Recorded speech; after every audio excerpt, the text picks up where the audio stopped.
but it's not looking like it. Not even a lone bull so far.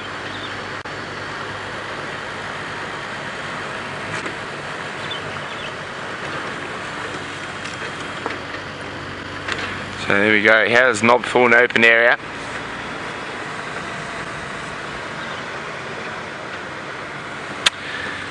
Hi Harry!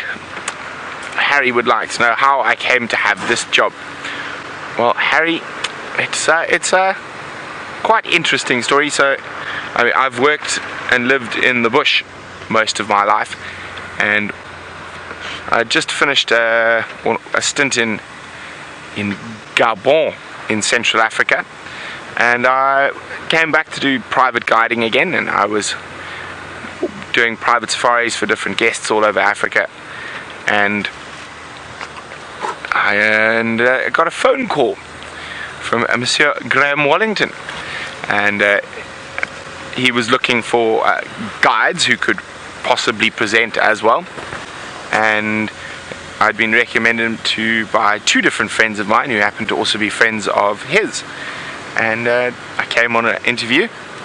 I said 3 bad words in one interview, naughty Brent, but I managed, I'm still here, and that's sort of how it happened. So the sort of private guiding went to the back seat, and now nearly 2 years down the road we're driving around live in the African bush, and it looks like Arathusa is having a bush dinner tonight, and I can tell that by when you find a great host of chairs out in the middle of the bush. So what will happen probably, what's the time? Yes, in the next half an hour or so, the chefs will descend, start the fire, set the table, and everyone will get to enjoy a lovely dinner out in the bush. Now, for the guests staying at the lodge, it's normally a big secret. They don't know about it. So when they think, oh, it's time to go home, they drive through, and there will be lanterns and whatnot spread through all the bush, and it's generally quite beautiful.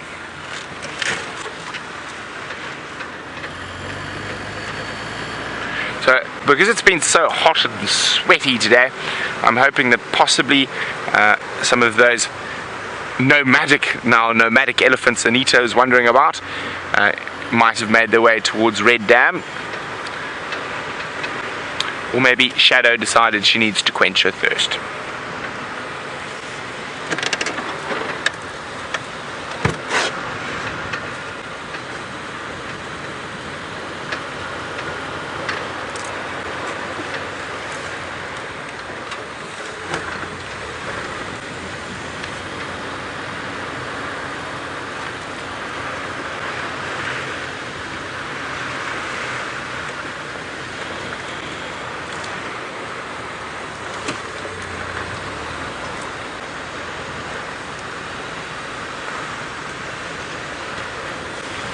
Hi Jane. Jane says, do I know where the woolly neck stork nest is located in Arathusa? She'd love to see it. I'm afraid I don't, to be honest. Hopefully it's around Red Dam, I think, or have a look at some of the big trees there. Mulwanini. The Mulwanini isn't on Arathusa. The Marakeni is. So apparently it's in the Marakeni drainage, and at the moment I'm afraid it's one of those areas that's giving us a little bit of technical difficulty, so I would also love to go see it, but I don't think we're going to be able to today.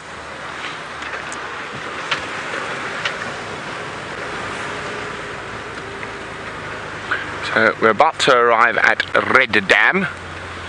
Let's see what's there. There's something dead around here.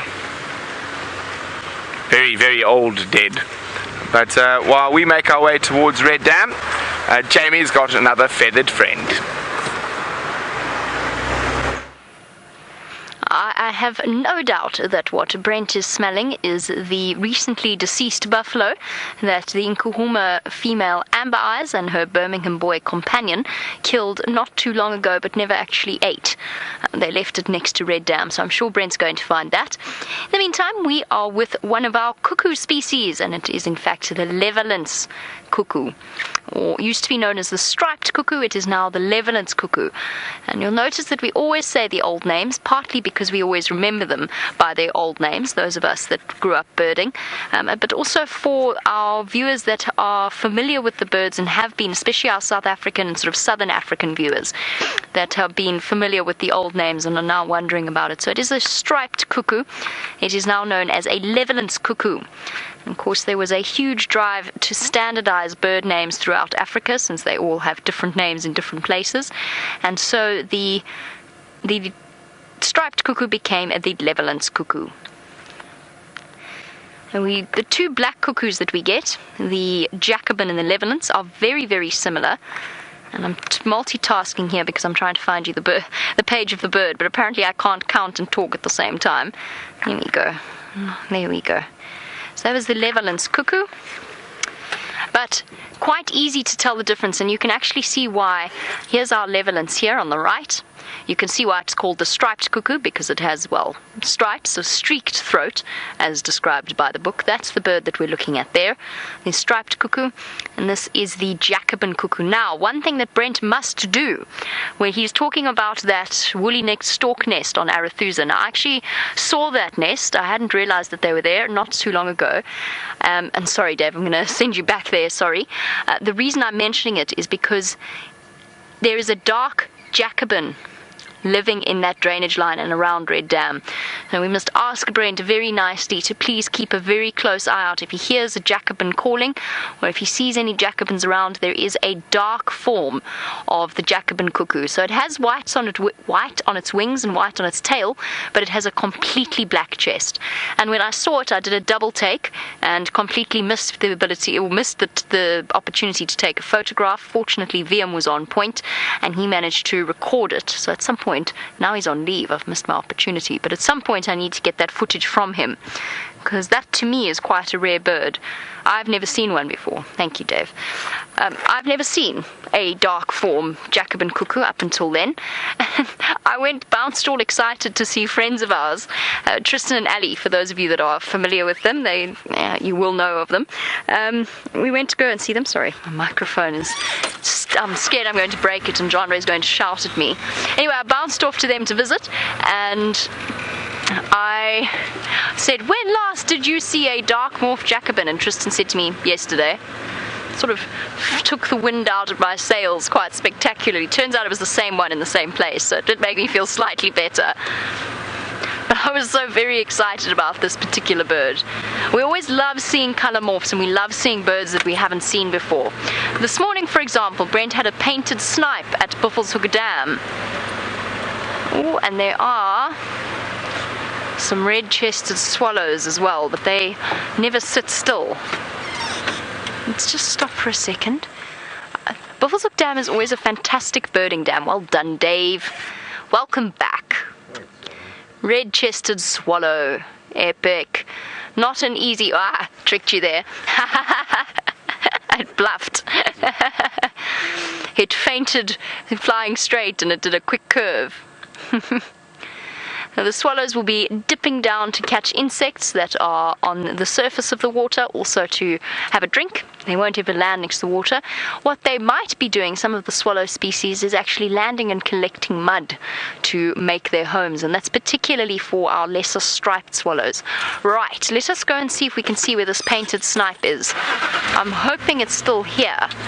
That would be very convenient. So, Dave, we're going to keep our eyes peeled. It was on the far side of the dam. I do enjoy Buffelshoek Dam. It's the only place I've seen a purple heron before. That was a while ago, though. Of course, there was the Squawko heron with Byron at Djuma Dam.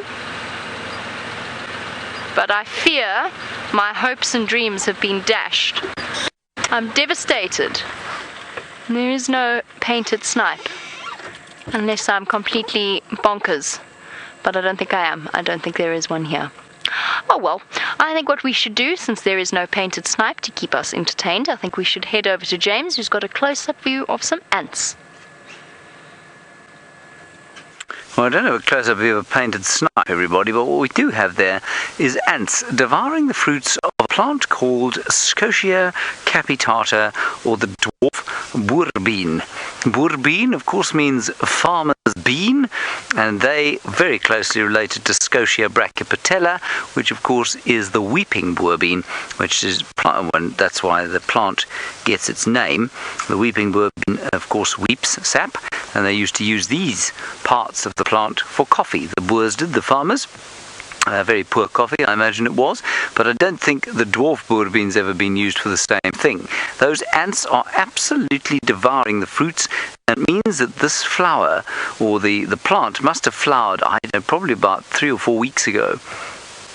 And then everything has been fertilized, and they've produced these rather gorgeous fruits. Now the ants I can actually identify.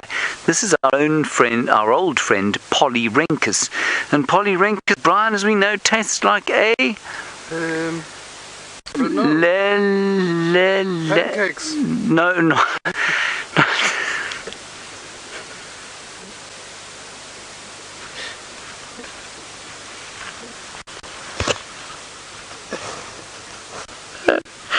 Not pancakes.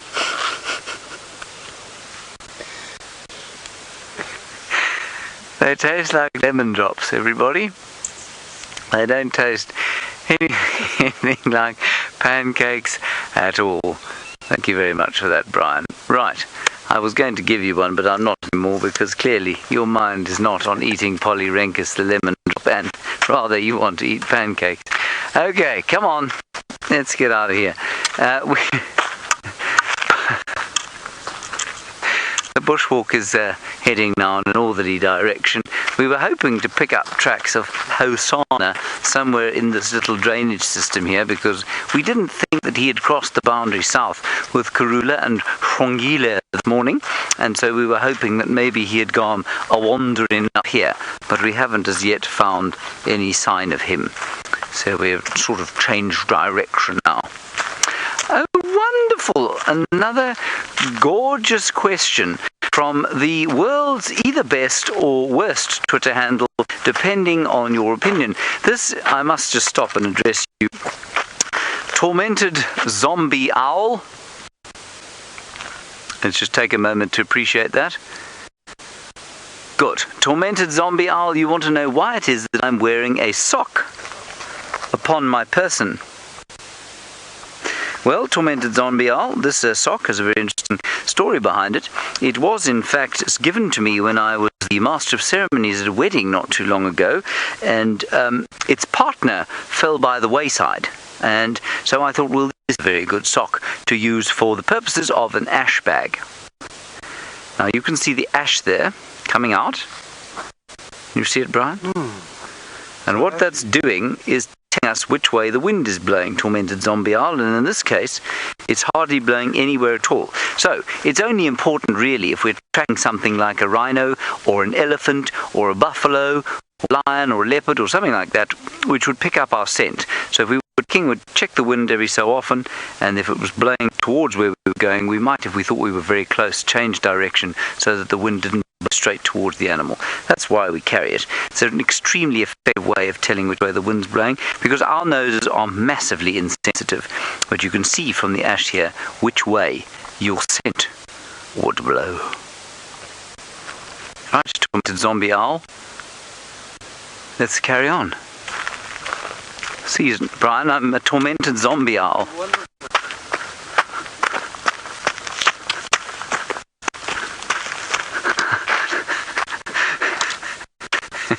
Right, before Brian and I go completely mad, go across to Brent and find out if he has found a Tormented Zombie Owl.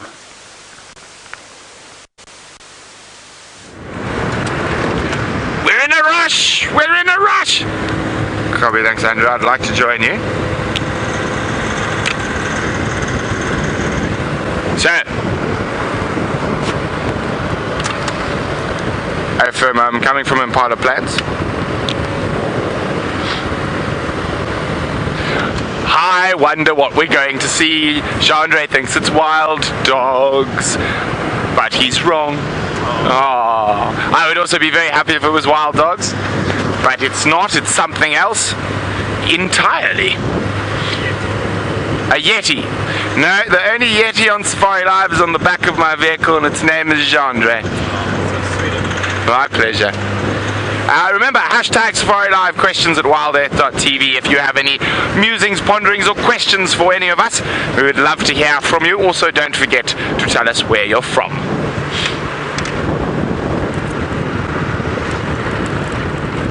Let's see, let's find out how many countries are watching, and at the moment, let's see if we can see how many different countries are watching. Send what country you're watching from through to the hashtag Safari Live. Or pop an email to questions@wildearth.tv. Let us know what country you are watching from. Which way is faster? Which way is faster? We'll stick on the main road. Less turns. Straight line.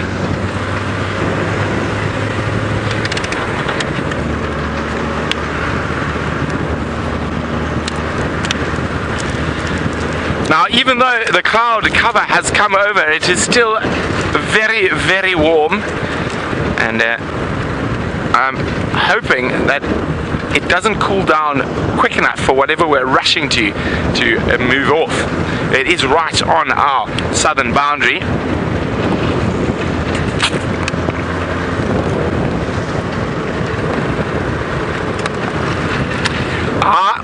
James Dungan would like to know, is it Anderson male leopard or is it quarantine male leopard? It is neither.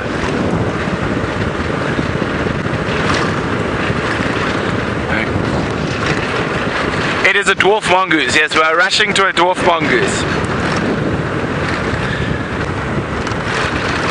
Near Mike Illinois would like to know, is it a pangolin? I wish so dearly it was a pangolin, but alas, it is not a pangolin. That is a car. We don't want to run into that. Hello, hello, hi, bye. Remember the bush dinner crew? There they go to set up a lovely dinner for the guests of Arathusa. Create some dust for us to chew on while we drive. Okay, we're going to try and get there as quick as possible. Hopefully this mysterious creature does not vanish. While we do that, let's go see what Jamie's up to in the east. I have to confess, I have absolutely no idea what Brent is rushing to, so it's going to be as much of a surprise for me as it is for all of you. I accidentally turned my game drive radio down, and I forgot to turn it back up. Well, I actually didn't realize I turned it down, so I didn't turn it back up. So I have no idea what he's rushing to, so I'm as excited as all of you. There's a part of me that's thinking about our cat streak and the fact that we didn't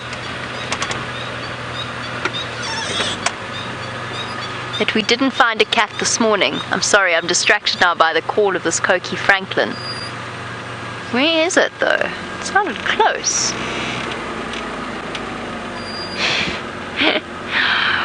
Herbert once told us while we were on walk that the Franklins, you can set your watch by a Franklin call. What time is it now? 5:52. Not quite, Herbie. He said that they call every on the hour, and then at 1:15, and then at 1/2, every quarter of an hour. And then we'd keep hearing Franklin calls, and he'd go, there, you see, and it would be some random time, like 22 minutes to 5 or something.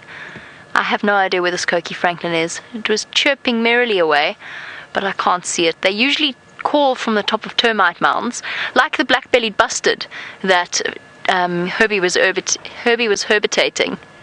It's a new word for imitating. Herbie was imitating a little bit earlier with James. I'm not sure what Herbie was herbitating means. It's a whole new description for what Herbie does. Look at this cornball having a dust bath. Having a marvelous time. Don't stop, please. I love watching them do this. It's always thoroughly entertaining. And they don't do it for very long, but they do coat themselves in sand and dust. Oh, and we're done.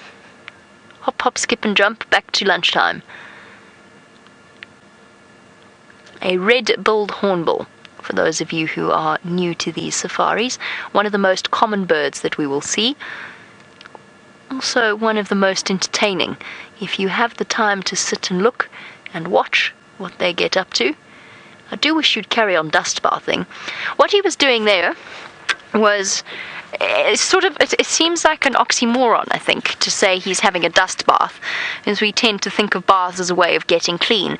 And in his own way, that's exactly what he's doing. He's actually ridding himself of, or herself, I suppose, although it's most likely a he at this time of year, hopping around foraging. He could be looking for food for his nest mate. So what they're doing is they're using the grit, much like you would use an exfoliator in a way, and he's not aiming for dead skin cells, but he is using it as a way of scraping away mites, pepper ticks, parasites, fleas. Feathers can be a very dirty thing. So he's got to make sure that he keeps his in pristine condition. So by shaking the dirt over him, it will dislodge some of those parasites. And quite frankly, I actually think they just enjoy it. I think it feels good. Much like that. Oh, a jolly good scratch. Whoa. Nearly fell down there. Dave, remember our red-billed hornbill nest? I do. You remember that on Twin Dams? We never saw him again. I don't know. I mean, I have stopped there many, many times, but I think my timing's just been off. And he hasn't been around. I'm sure they're fine.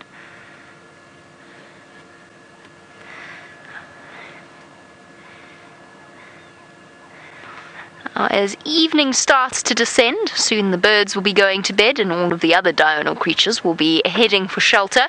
That includes our bushwalk team, who would like to share their final few minutes with you. Now, we started this wonderful show, everybody, with that Wahlberg's eagle sitting very close to us, and we've come to the nest.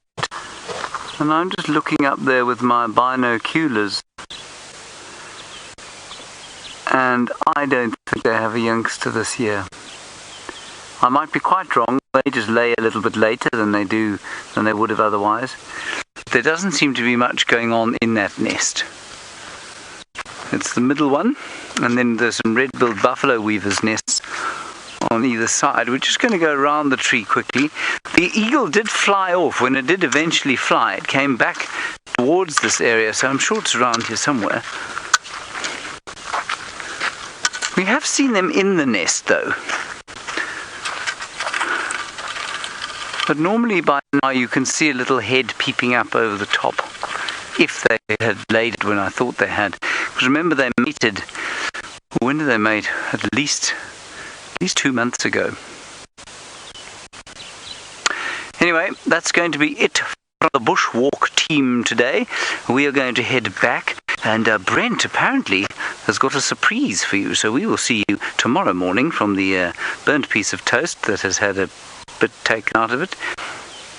That's quite surprising itself. Let's head across to Brent Leo Smith and his surprise. Bye-bye.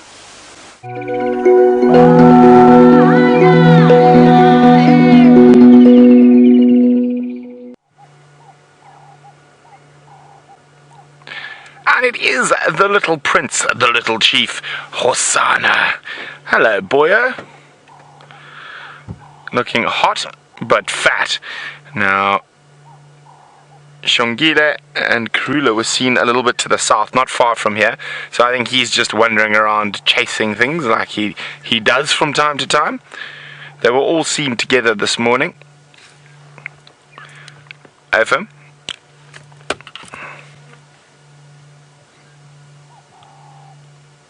There he is. You can see how heavily he's breathing from the heat.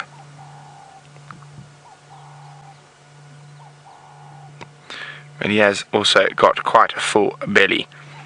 So he's by no means starving. And there you can see that little damp bit on his bottom jaw and on his top lip. He's been having a drink. Look how how he's folding his ears as he comes up to the edge of the dam wall, in case there's potential prey around.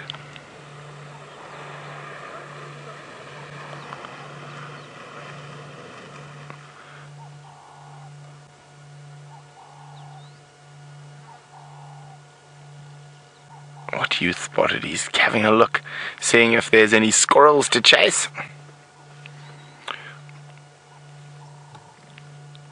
I know a lot of you have been quite worried that he's lost his mom for a little bit, but leopards at this age often lose their mothers.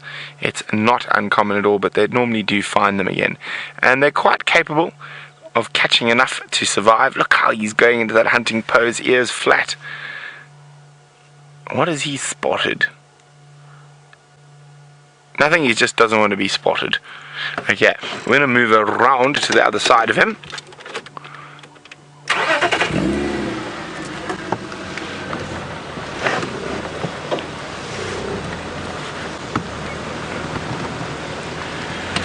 So we've got Netherlands, Sweden, France, Australia, South Africa, and of course the US. So it sounds like we've got someone from everywhere today. Okay, we're just going to get ourselves into a good spot opposite him, and also so we can see what he might be seeing on the other side in case a poor unsuspecting impala wanders up. I forgot about that log. Ah, there we go. Over, done. Oh, Chandra, did it nearly hit you? Ah, a little stick attacked Chandra.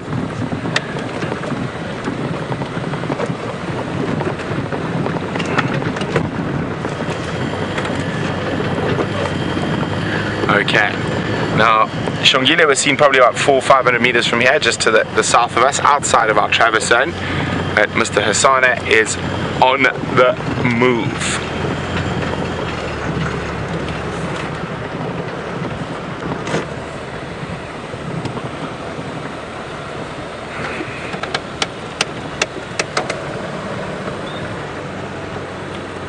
Here we go.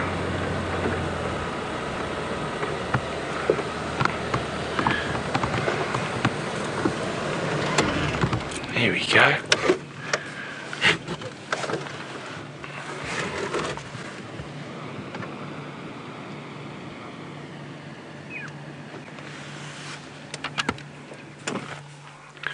There he is, nice and warm. I'm surprised he's sitting on the damn wall like that, and it's probably still going to be still quite hot. Now Alice in Ohio, hi Alice. Alice would like to know, do I think is his nose turning darker? Not particularly darker than it was when I saw him last, which was 2 days ago. But it will get dark as he gets older. I also think his nose might look a little bit darker because he might have popped it in the water while he was having a drink a little bit earlier.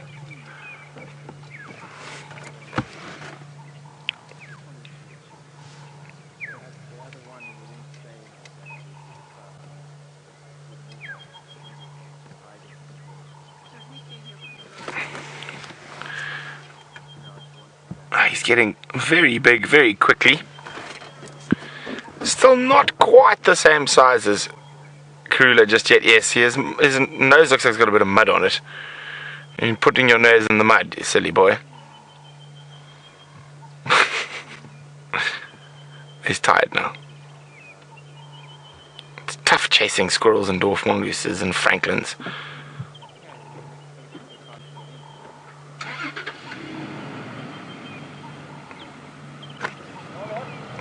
Hi Steph, who's in Belgium. There's another country. Steph would like to know, is the heavy breathing cooling him down? It'll help, Steph. So the panting is how most of the big cats will cool themselves.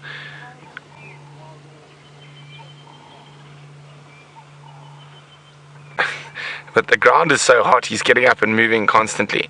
So what happens is he's got lots of blood vessels in his mouth, and particularly in his tongue. So what he does is the faster he breathes over it, the quicker it will transport that cooled blood around his body.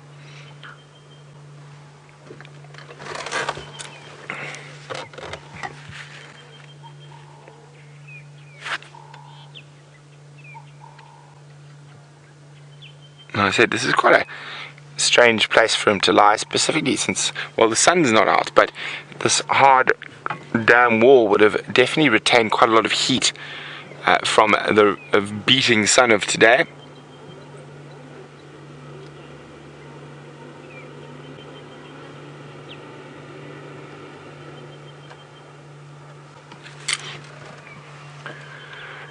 The reason we rushed here so quickly is because Karula is still in the south, so he might quite easily pop back down to the south quickly, so that's why we had to speed to get here. And it seems like we got here in time for him to take a little rest.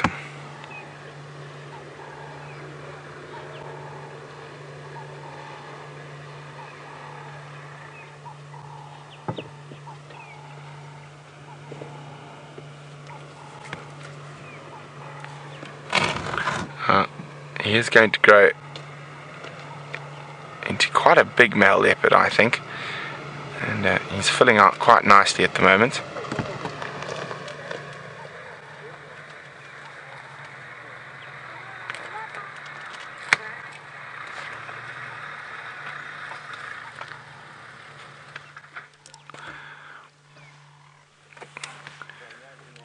So Ephraim's just arrived. I was just waving hello.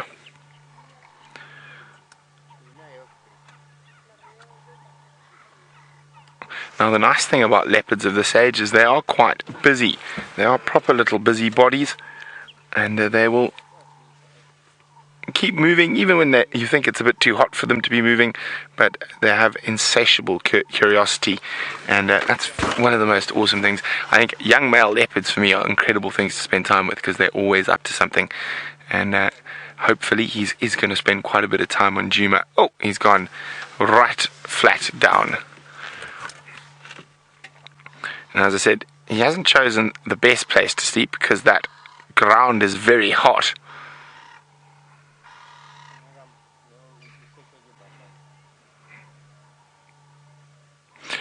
Well, hello D from Delta.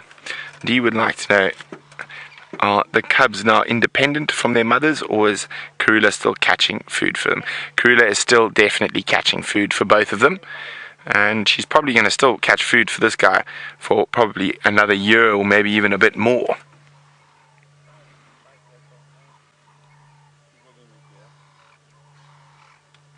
I wonder how long he's going to be able to last on that hot ground before he decides to move again. Last time was about 4 minutes, I think.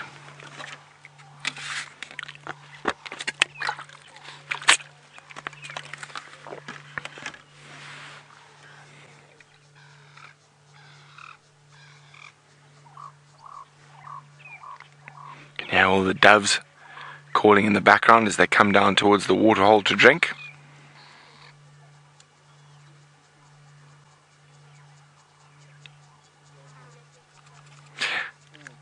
Hello, Sophie. Sophie is 5 years old and watching all the way from Moscow. Sophie would like to know which leopard's my favorite. That is a very difficult question, Sophie. I would think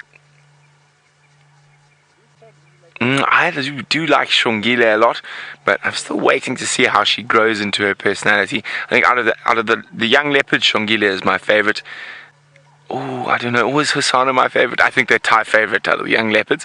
But from the adult females, I think my favorite is Nkanyeni, the female leopard. And out of the adult males, I would have to say Quarantine. Quarantine's brother used to be my favorite, but we don't see him anymore. He's moved way down to the south.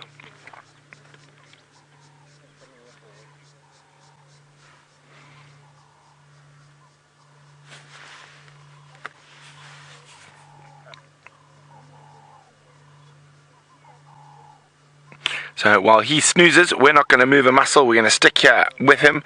But in the meantime, let's go see where Jamie is and what she's up to. I'm actually going to skim past Brent just to give you an idea of where we are. I think I can see him. Yes, I can see him. Here we go. Whoopsie, sorry. I accidentally moved forward there. There is, sorry Dave, that wasn't Dave's camera work. That was my moving forward completely unexpectedly. Sorry, my mistake. Now, you were talking about, or Brent was talking about, favorite leopards in answer to little Sophie's question. I was thinking about mine. You shouldn't really have favorites, and it's difficult to choose. It's difficult because, of course, we see the lovely Karula and her gorgeous cubs. We see them more often than I think we see any other leopard. And I'm just going to stop here and see, while I talk about this, whether or not there's anything living in this dead leadwood. Is there anybody home? Such a perfect hidey hole, so many perfect hidey holes for nesting birds and squirrels and lizards and snakes and all sorts of things, and of course none of them are here.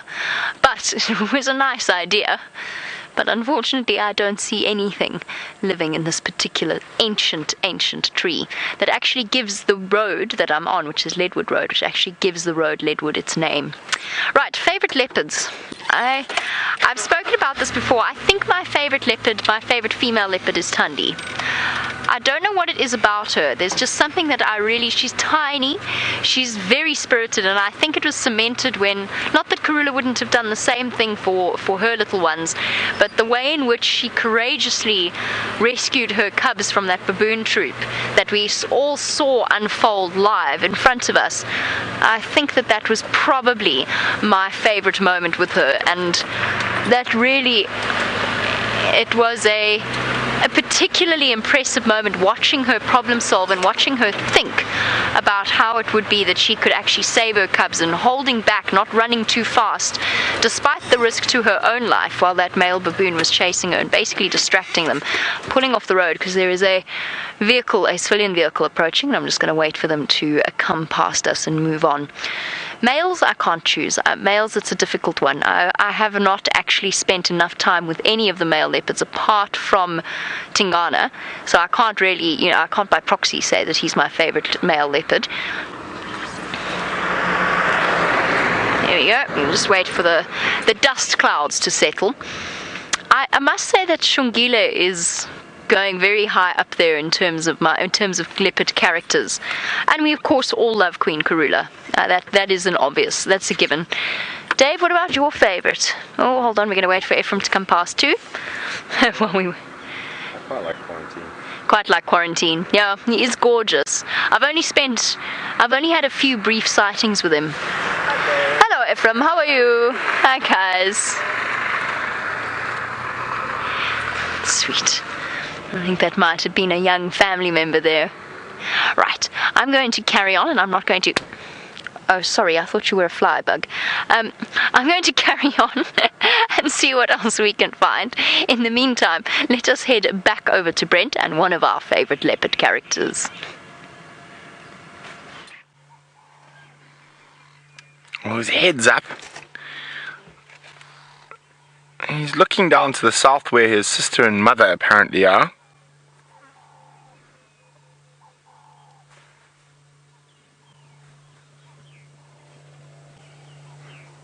Alina's wondering, if a leopard breaks its whiskers or lose them, do they grow back? I would expect they do, Alina, like the rest of their fur. They will grow back. Maybe sometimes not as long as before, or maybe sometimes longer. So yes, they do grow back.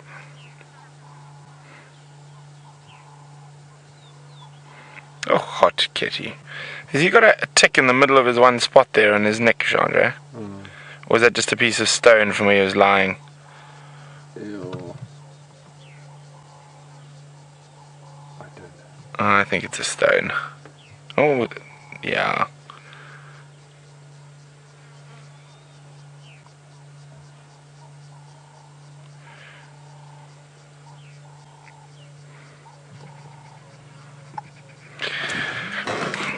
Hi, Jen in Missouri. Jen's wondering, would this young male leopard act any differently if he had no clue where his mom is? Possibly, but he would still be as relaxed as he is with the vehicles. He's grown up with the vehicles. He might walk around calling softly, but even then that would only be after a couple of days. And generally only if they've been chased by lions or baboons or something like that. But normally he'll just wait for mom to find him.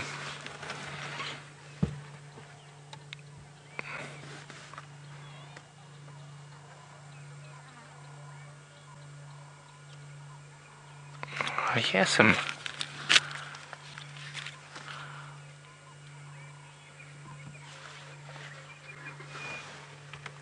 bird alarm calls up to the north. Nah, I think it's a false alarm.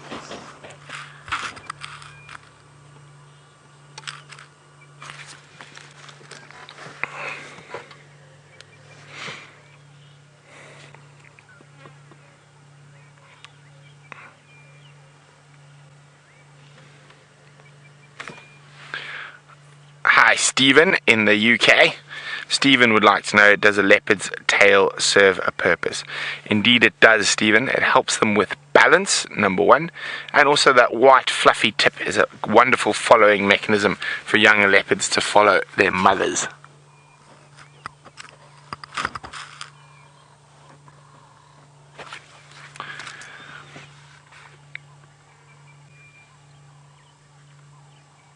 Yeah, well, we're going to stick with him.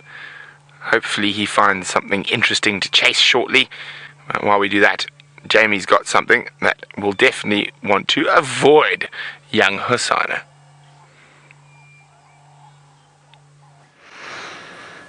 Hoppy, we have found a mammal, Dave.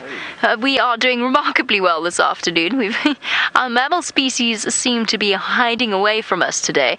I feel as though we're just having one of those days where the animals are completely evading us. But we have got this gorgeous young male Inyala, and he is providing us with...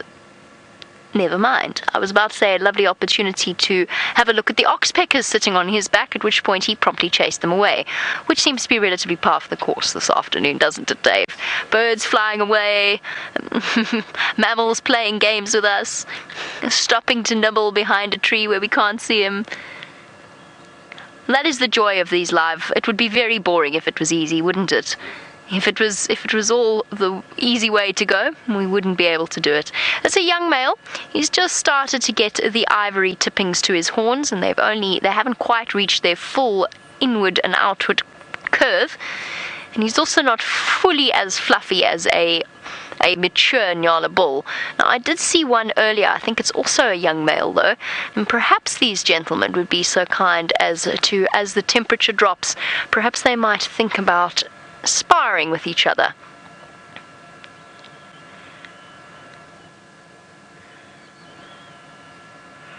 Here we go. Tails flicking. Sorry, just bear with me one moment. I just want to hear something again on the game drive comms. Ephraim for Jamie.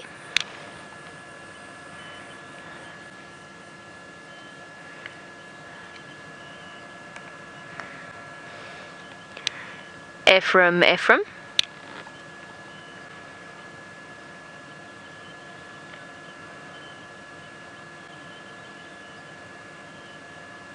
Oh well, that's fine. I don't think he could hear me. He might be driving quite quickly. The wind might be blowing the sound of his game drive radio away from him. Right, I saw another young bull. There he is there, nibbling away. Let's just give it a couple more seconds to see what these two do. They might decide to have a little game with each other. Nyala are quite playful antelope. They do often hop, skip, and jump around. Now, the first thing I'm going to do tomorrow morning on the sunrise safari, because this morning, of course, I was driving Alex around, so we were doing some behind-the-scenes filming of the vehicles. But the first thing I'm going to do tomorrow morning is stop on quarantine so that you can watch the baby impala play with each other. Because this morning they were head-butting each other and jumping. It looked like they were playing leapfrog with each other. And there's probably about easily 25 baby impala wandering around quarantine now. I think that's what my plan will be for early tomorrow morning. You want to get them... Oh, whoopsie. You got to get them before the temperature gets too warm. I'm saying whoopsie because I've been creating a traffic jam behind me.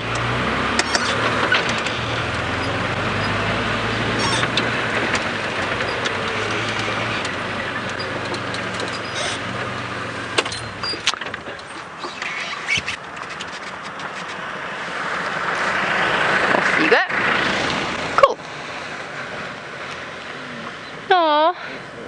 I don't either. Sorry, Dave. That's because I've parked us in a place where you can't see them. That is not your fault at all. They have actually moved into the dense vegetation of this drainage line. So they're hiding away. Let's go and see what else we can find along the eastern boundary of Djuma. Perhaps we can stop off at the bush baby tree.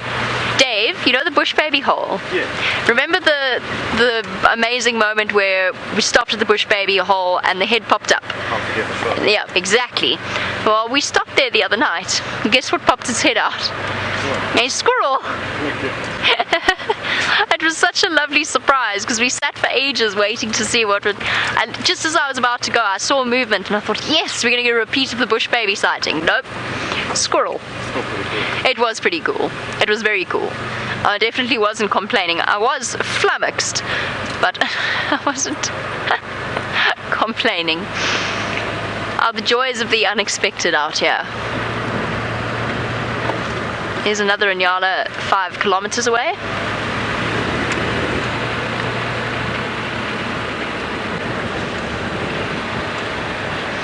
Virginia, you wanted to know if I have seen Fang's herd and the little baby that we saw that was a few hours old. And just to give you some context to this, for those of you that missed that particular moment, I know not all of you can watch every day, although I'm pretty sure most of you have heard about it by now. Brent actually found a placenta, fresh placenta from an elephant, and we just happened to be in the right place at the right time, and this little baby elephant came stumbling out of the bushes, still wobbly on its legs, still coated in afterbirth and various mucus substances. It was the most amazing sight. One of the most amazing sightings I've ever had. It actually left me really emotional, and I haven't. I know Taylor did a couple of days later. I know that she saw Fang's herd and that tiny baby. I haven't seen it since, and in fact, I was saying to Dave earlier, since I came back from leave, which was about 4 weeks ago, I've had one really nice elephant sighting, and that was in Buffelshoek, when we went to go and visit some friends, and it was a big old bull. I haven't seen elephants properly since. It's actually quite sad. I feel really bereft of the company of elephants. Somehow the space always feels slightly emptier when they're gone. And I mean, that's the way it should be. There's no fences. They should be gone. They should be where the best food is. But I do feel slightly saddened at their absence. They'll be back. We'll get to enjoy their company once again. They will be back. It's just a matter of waiting patiently for them to return to us. All right, guess what? I'm stopping at the bush baby tree, and guess what the first thing I've seen is? What is it? It is a squirrel, Dave. A bit to the left. There we go. Lying like a leopard. Across the branch. I say it's my bush baby tree. I saw bush babies here twice, and therefore it shall forever be ingrained as my bush baby tree. Much like the other one, despite the fact that now both times that I've checked, it's been occupied by squirrels. Hello, little squirrel. It's almost time for this little guy to be heading to bed, heading into the safety of the hole. And thank you to Cindy for sending through the screenshot of the little squirrel poking its head out of the hole. It was adorable, and it did have a very sleepy, very confused look to its face, or to its expression, as it popped its head out as if to say, "What's all this racket about? I'm trying to sleep." They are perhaps an underappreciated animal. I don't think we stop and enjoy squirrels nearly as often as we should. That's also because they don't keep still very often. And this is a reclining squirrel, which is rare. They're usually scampering about, dashing across in front of you and disappearing, or frantically alarm calling at something. But this one is relaxed and taking a moment to enjoy the beauty of the evening. Looks jolly comfortable, doesn't he, Dave? Or she. I think it might be a she. They always make those branches look so very comfortable. There are, however, no bush babies. Bush babies and squirrels will quite contentedly share trees. They won't sleep in the same holes. Although it is possible, because bush babies, of course, are active at night and squirrels during the day. So it is possible that you might get some overlap between sleeping holes.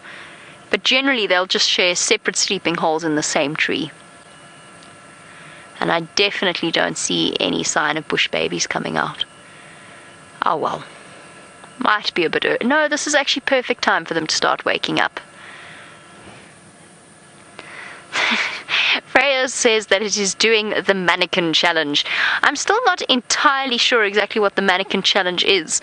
Dave, can you explain it to me? I think You just freeze. frozen moment. Yes, everything freezes in time. Okay, that makes sense. That makes sense. I guess everybody just goes very still. Most of our animals seem to be doing that today. They're doing the mannequin challenge on account of the heat. And in fact, I'm going to be doing the mannequin challenge in a few hours when I go to sleep. I'm not going to be moving. I'm going to be like a log. Yes, the mannequin challenge due to the heat. One slightly warm. I believe that Hosana was doing quite a good impression of the mannequin challenge earlier as well. Oh, you blinked. You lose.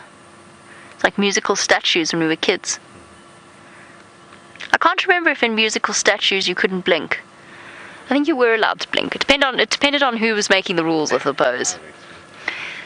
I think we should play musical statues more often. Oh.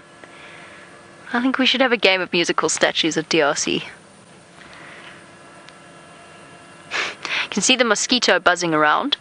It might actually be thinking about landing and having a bite to eat. We know the feeling, little squirrel. We know the feeling. There are lots and lots and lots. 'Tis the year of the mosquito this year. There seem to be more than I ever remember there being. Okay.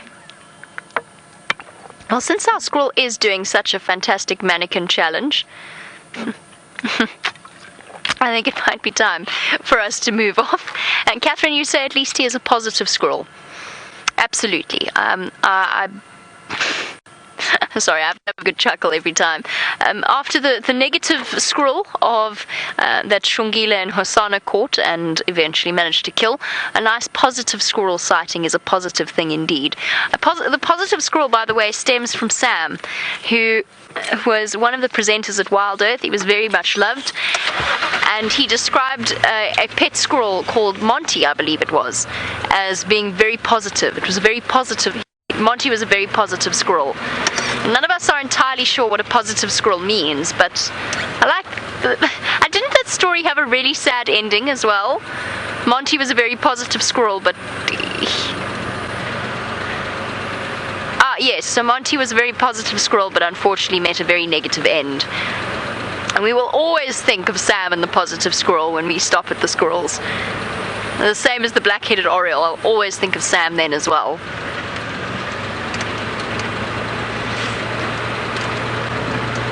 Ah, Sam. We need him to come back and share more of those lines with us.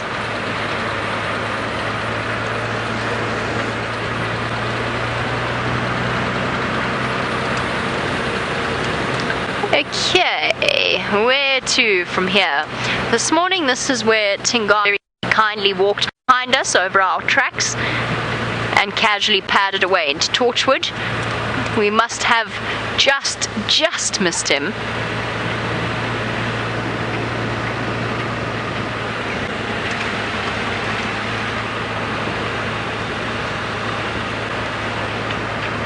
Alright, well, the rest of the mammal life seems to be evading us, apart from our positive squirrel. I think we should go back to Brent and see how Hosana's doing with his mannequin challenge.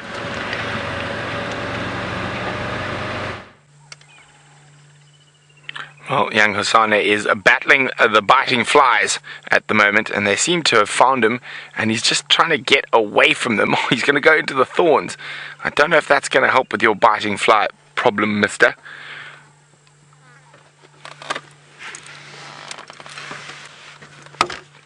Amazing how he's able to move through those prickly branches.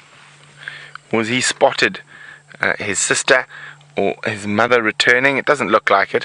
It just seems like he was trying to find a spot away from the biting flies.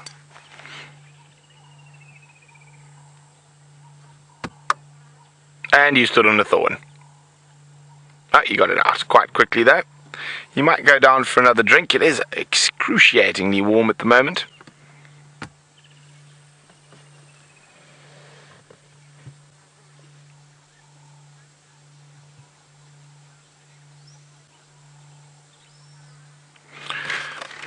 Hi, Caroline. Caroline would like to know if I think he will allow me to approach him on foot. Well, Caroline, I have approached him on foot quite a few times. And as long as you don't go too close, he is quite a nice leopard to walk. But as soon as you get too close, he is going to run away. Okay, let's get down to where he is.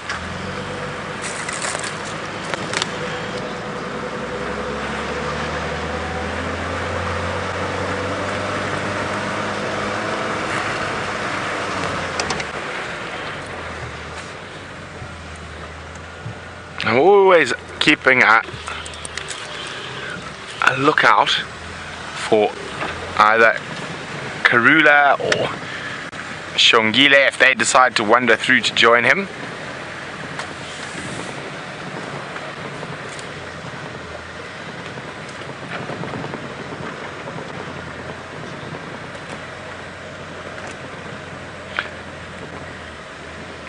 Hello, Mr. Man.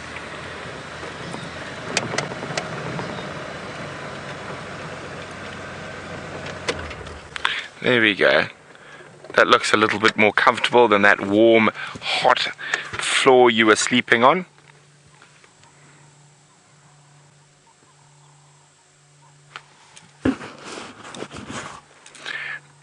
Hello, Anne in Canada. Anne is wondering about leopard spot patterns, and she'd like to know whether it's identified as a cub or when it's older. It's as a cub, Anne. It's not going to change as they get older. He's trying to find a cool spot to sleep. He's so hot, shame, mister. Hot and all the stable flies are biting you. It's a tough day.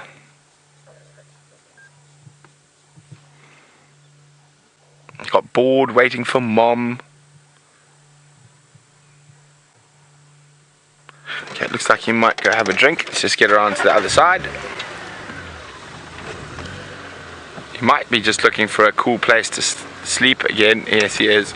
Well, let's go around to the opposite side in case he does want to have a drink at a later stage.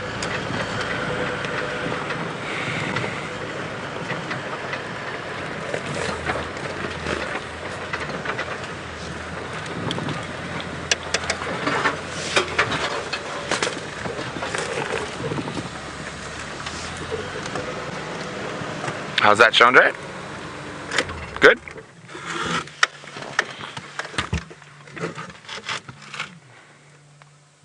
Here he is.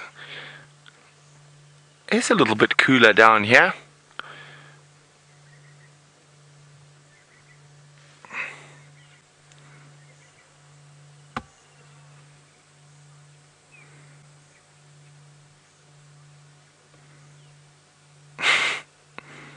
Seems he hasn't managed to rid himself of the biting flies that found him on top of the wall.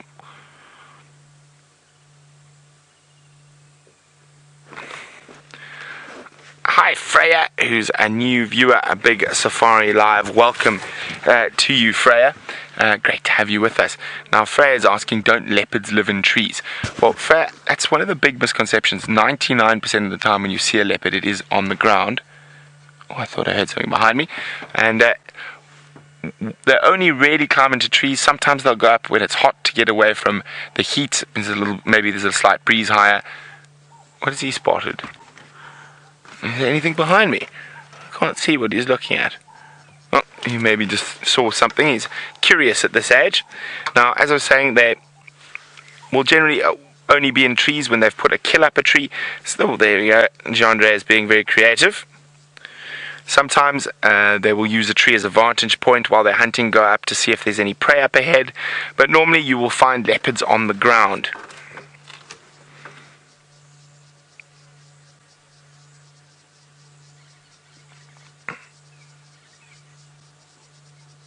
Whatever caught his interest is no longer catching his interest. He's gone back down. Still sort of interested. I think he's heard something. There, now he's disinterested.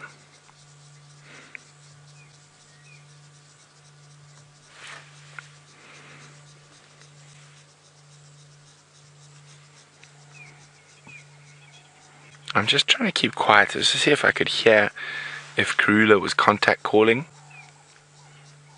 but I'm not hearing any contact calls from his mom, so she's probably still out hunting.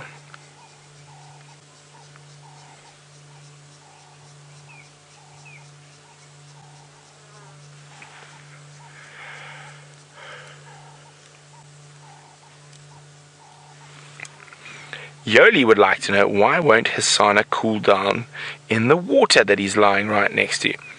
Well, Yoli, it's a very, very simple answer to that question, is that he's grown up in Africa, and most bodies of water in Africa have crocodiles in it. So instinctively, leopards, lions, and most cats will try to stay out of the water.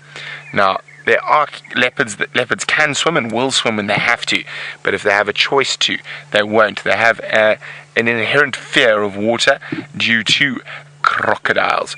Now, it all depends on the area as well. So leopards that live in the great rainforests of Africa, in the Congo Basin, Gabon, Central African Republic, will actually swim quite regularly because they have to. It's the only way to get from point A to B.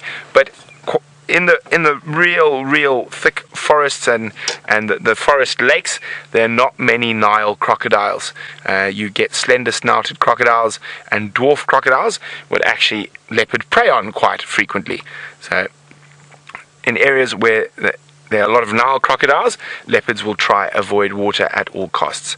But they can swim, they just don't like doing it. And particularly in this area, there's not nearly enough water for them to swim regularly. Or not nearly enough water for them to be forced to swim regularly.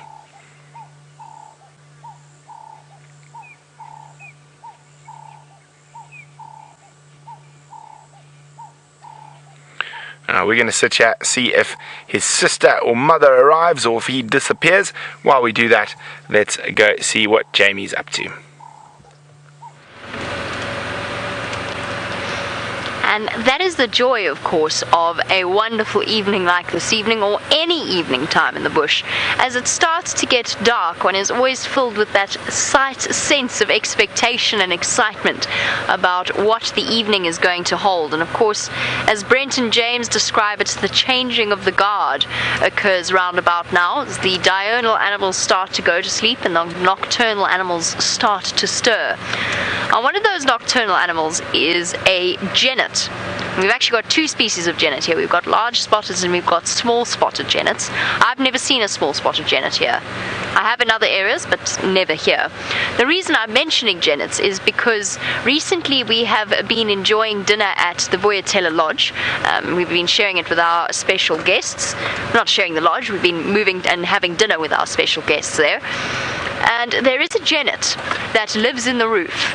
And the genet that lives in the roof, very often you look up at breakfast and you can just see the tail dangling down from the gap in the thatch. But the night before last, this particular genet decided to descend whilst just before we were all about to have dinner, and it went for a little walk along the table. It's completely used to people. It's a genet that's become habituated to people in the lodge. It's not a pest, it's not a danger, and it's not dangerous to it. If we would try to approach it, it would run away.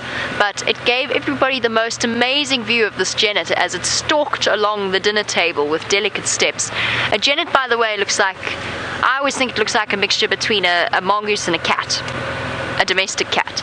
It's a long, strange-looking animal that is actually in its own family completely closely related to mongoose, or at least related to mongoose if you go back in the evolutionary line, but it's not a mongoose. And they're very, very pretty animals. They've got very striking spotted markings. Anyway, this particular genet proceeded to give us an amazing demonstration of its climbing skills, weaving and bobbing and weaving inside and around the thatched. It's a thatched roof, so it's sort of curved upwards with wooden beams that run along the top of it. Let's go over to Brent. Okay guys, we rushed back. Look at this. That impala hasn't even seen him, and it's going to be very interesting to see.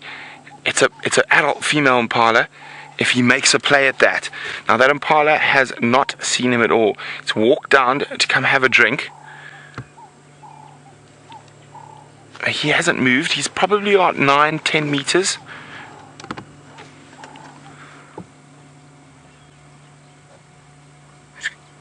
It's running towards him. It's running towards him.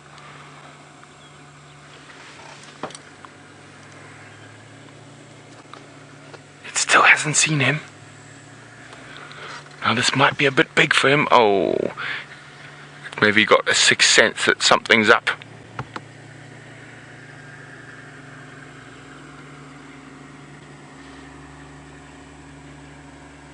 Now that impala is still around. I can't see it. I think it's behind a bush. We're not going to move the vehicle. Now, it would be really interesting if a baby impala had come with her.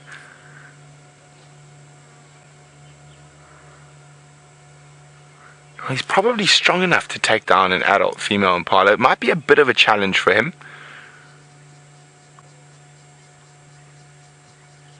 Oh, look at his ears turn as soon as he heard baboons in the distance.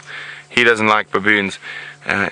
Those of you might remember that he nearly got caught by baboons when you were watching with James. Let's just go back a little bit. I think that impala's decided it's safer to go drink elsewhere, but I think that impala probably could smell him but couldn't see him. Just want to see where that impala is. Still there. It's going back towards the water. The next set of water. Okay, he's after it. There we go. He's using that dam wall. The impala's just on the other side. There we go. Now keep your head down, Nana. Other way. Left, left.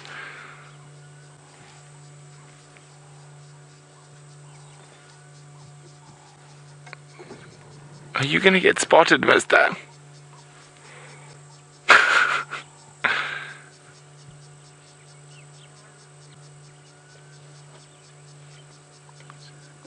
Yes, impala's just to the left. There we go. Look at him go. So that impala's directly behind him now. It looks like he might be trying to utilize the available cover to get closer to that impala.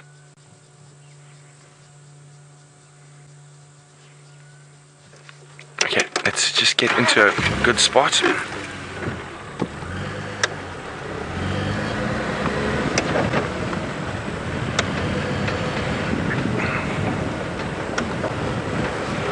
So this is really exciting. Now this is what young leopards do when their mom's away.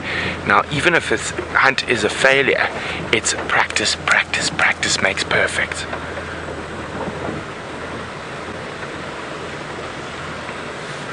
So from his position, we're just going to drive past him so we don't attract attention to him. From his position it's going to be very difficult now because there's only this very limited bit of cover, and that impala can definitely smell something's wrong.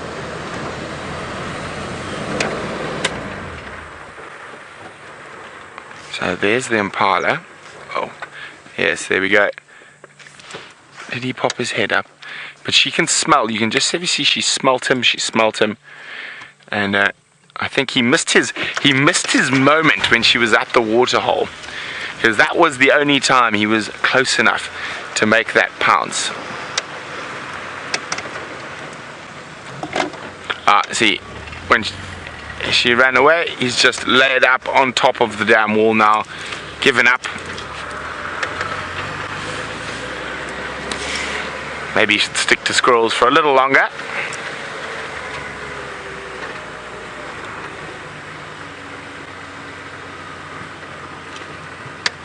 So we're going to leave him shortly. His mom's not here. It's getting dark.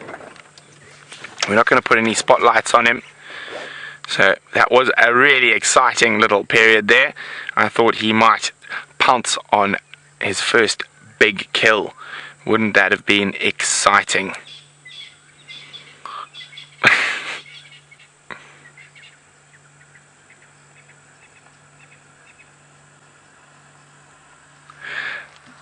Mike says, from a squirrel to an impala, what a change in 1 week. Yes, I think he's probably chased quite a few impala with little success. I think he's definitely probably very, very scary for the squirrels still. I think another couple of months before he's really scary for impala. Okay, Mr. Hosana, thank you very much for keeping us entertained. As I said, getting quite dark now, so I'm going to leave him be.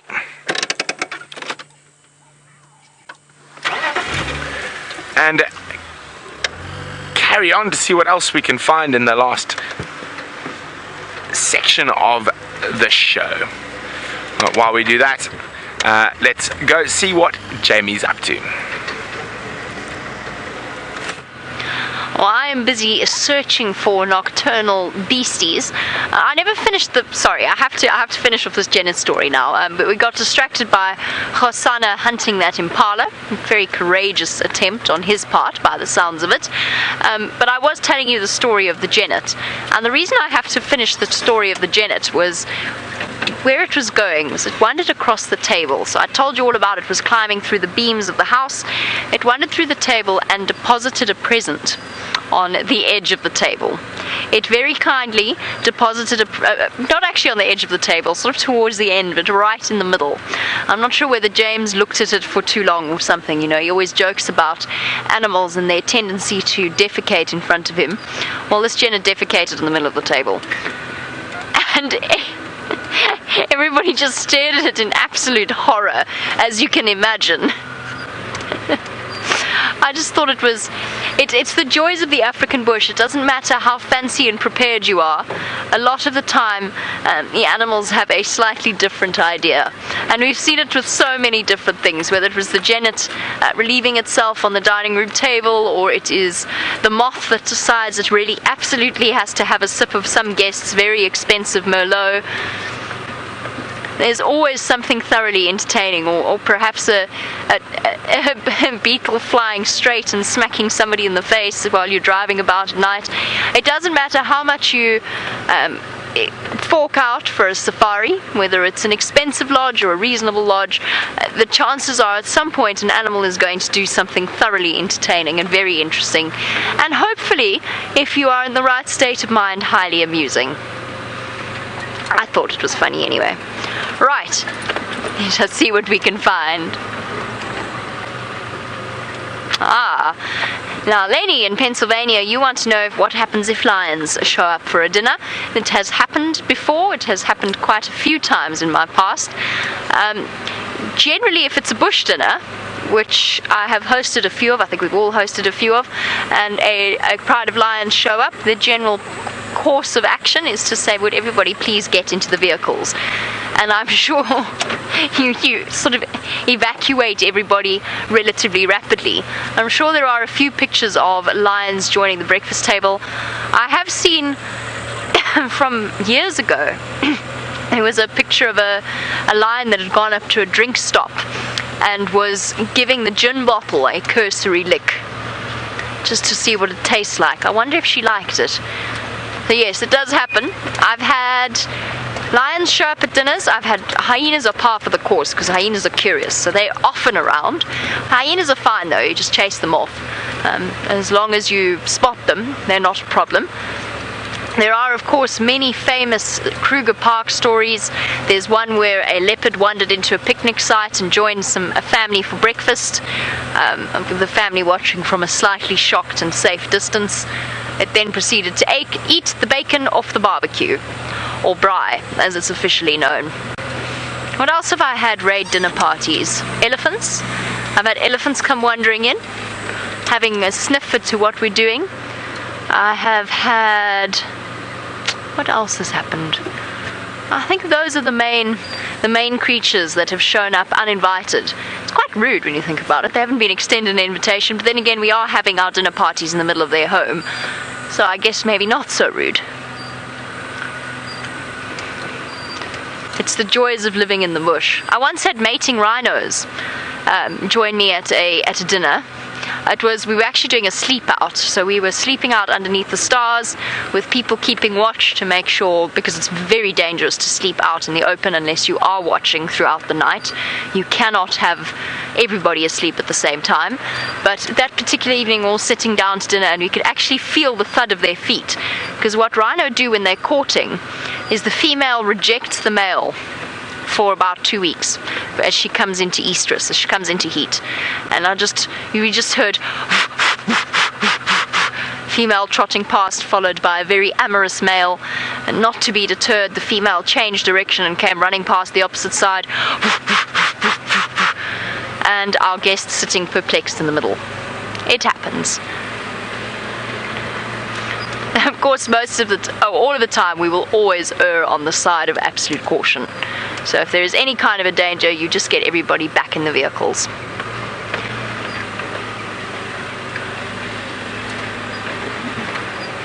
Now, Dave, we have a new challenge.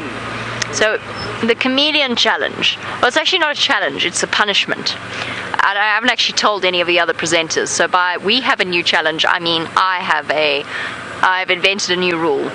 As of a few days ago, not as of right now. So essentially, because both Brent and I in the same evening both thought we saw a chameleon, and both of us turned out to be mistaken, there should be a communal chameleon jar.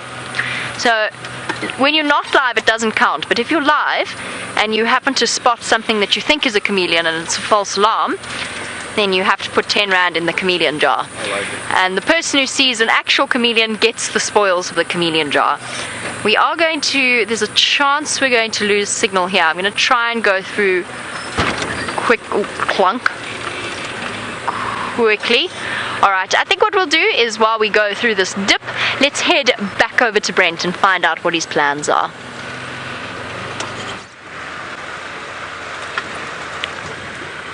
Well, we're going to keep looking for all sorts of little nocturnal creatures, although I think we need a little bit more rain to really bring the chameleons out. But the wonderful thing about being live is you never know what's around the next corner.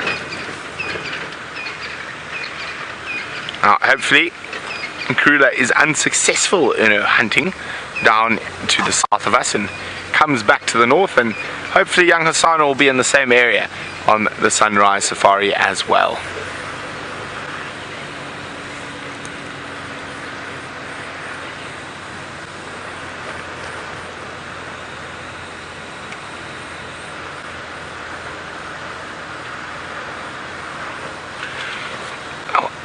Hello Delara, wonderful to have you with us. Delara is a new viewer, says, I wish I found this channel earlier.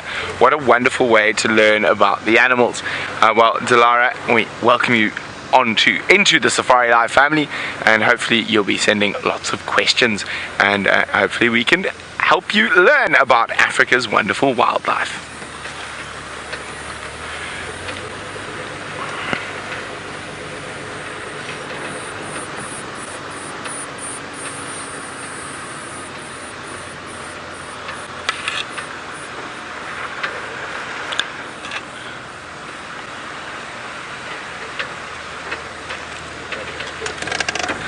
Oh, I'm scrub here, we'll just turn the lights off so he doesn't run in front of us.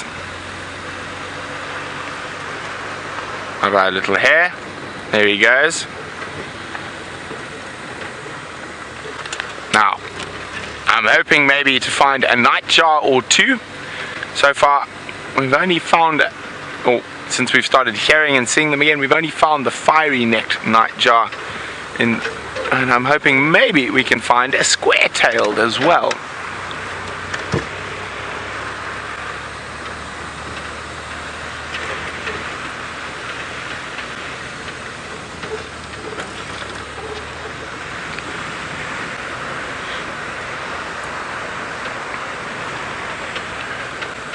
Now one has to wonder whether our hyenas are going to start coming back now that the Nkuhumas are mobile again, and I think only time is going to be able to tell, but it would be nice to have the hyena den back on Djuma. And hello Emmett, and Emmett is Shirley's son, who would like to know, do we have any crows here? We don't see them too often. We have a couple of different species of crows and ravens. The only crow I've seen in the Sabi Sands is the pied crow. So it's a big crow with a white neck.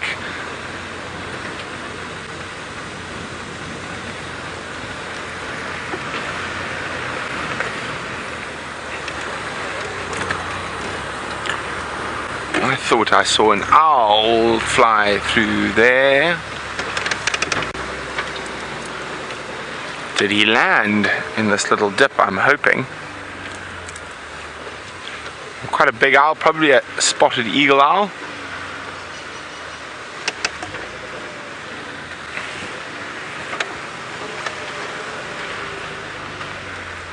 Normally at this time of the day they like to perch quite conspicuously, try catch the first little mice and things that are going to be coming out.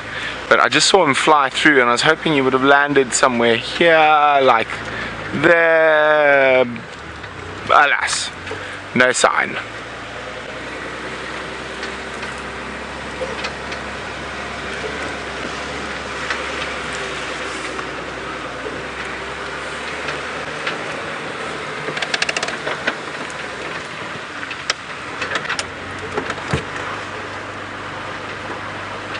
Checking all the big dead trees.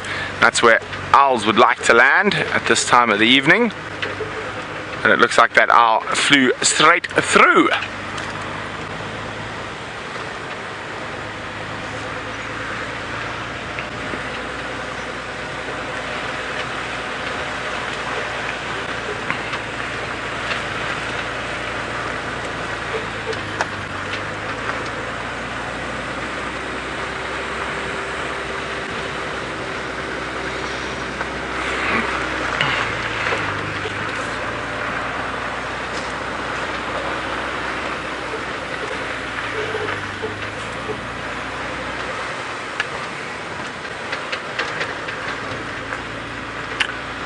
Well, it's been wonderful having you with us on this sunset safari. Started off a little slow, but fortunately young Hosana made an appearance. Hopefully he'll be in the same place tomorrow morning.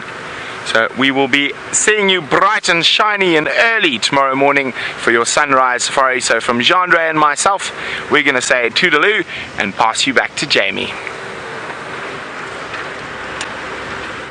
Toodaloo? I haven't heard anybody say toodaloo in a very long time. I don't think I've said toodaloo since I was about 10. Dave, have you said toodaloo on any kind of regular basis? Many times. Many times. Okay, I'll take that back. Perhaps Dave has many times said toodaloo.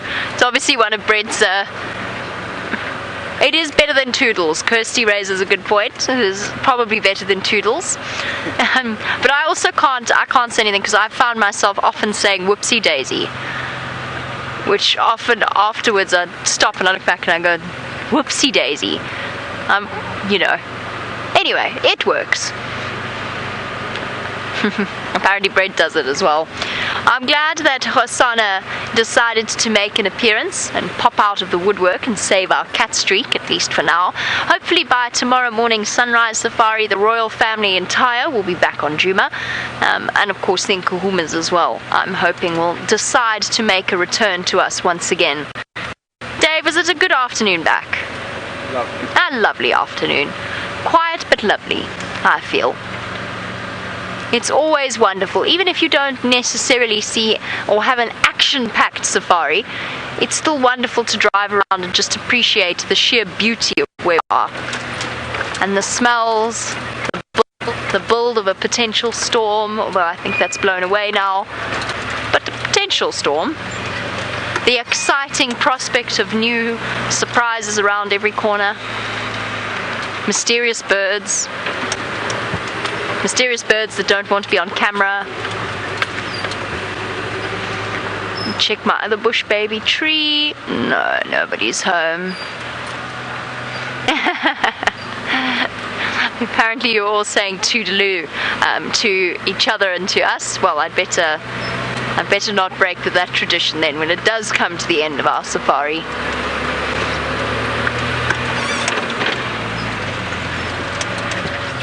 Dave, I don't think I've ever heard you say toodaloo. Absolutely. At least 4 At least 4 times in the last 5 days. Okay, that's not just a surprise word. That's a genuine language use.